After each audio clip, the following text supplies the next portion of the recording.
Vamos a ver a continuación cómo se asocian las resistencias. Va a haber tres posibilidades. La primera posibilidad es, vamos a ver, asociación de resistencias.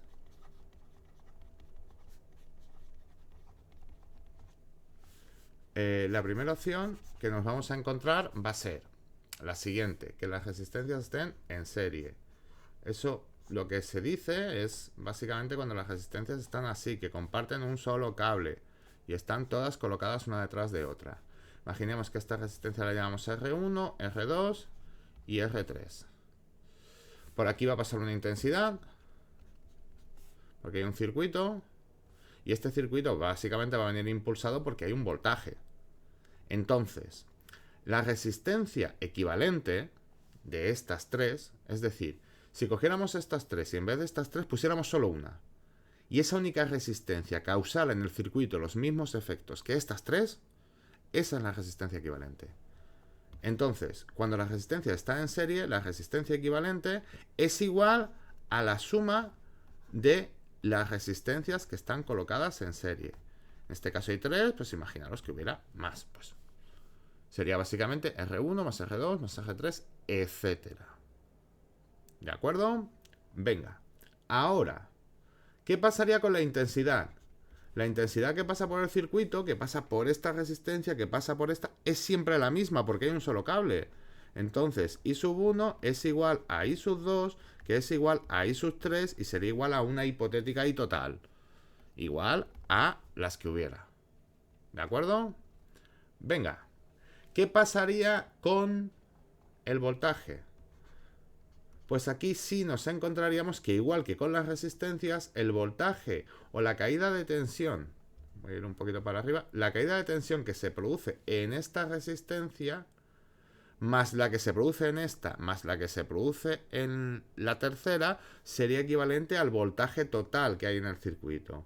Entonces aquí nos encontraríamos con que V1 más V2 más V3. Ahora, imaginemos que lo que tenemos es un montaje en paralelo.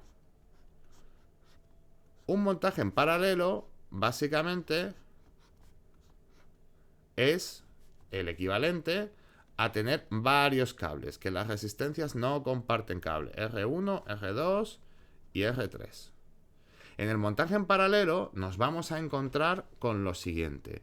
La resistencia equivalente es un poco más complicada de calcular, porque 1 partido por la resistencia equivalente sería 1 partido por R1 más 1 partido por R2 más 1 partido por R3, etcétera. Aquí cuando operemos es una suma de fracciones, habrá que calcular el mínimo común múltiplo y hacer la suma de manera adecuada. Y ojo, que este es un fallo habitual. Una vez que terminemos, lo que tenemos que darle la vuelta, porque aquí tenemos 1 partido por la resistencia equivalente, hay que calcular la inversa. Bien, la intensidad, en este caso, sería la intensidad de 1 más la intensidad de 2 más la intensidad... Uy, perdón, aquí me he equivocado, he puesto voltaje sin querer. La intensidad de 1 más la intensidad de 2 más la intensidad de 3, etcétera. Porque básicamente lo que hace aquí la intensidad, que es decir, la corriente eléctrica viene por aquí y cuando llega aquí hay una bifurcación. Entonces una parte va a ir por un lado, otra parte va a ir por otro, otra parte va a ir por otro. ¿Qué cantidad va por cada lado? Pues irá más electricidad por la resistencia menor. Cuando hagamos problemas lo veréis claro. Finalmente, el voltaje, que entre estos dos puntos hay la misma intensidad, la misma diferencia potencial, se vaya por un camino, se vaya por el otro o se vaya por el tercero.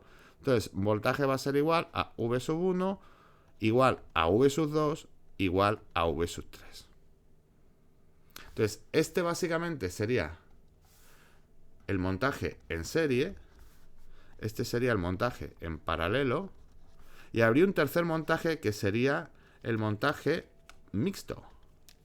Y el montaje mixto, evidentemente, es coger un poco del serie y un poco el paralelo. Que tengamos un circuito en el que una parte de las resistencias están colocadas en paralelo y otra parte en serie.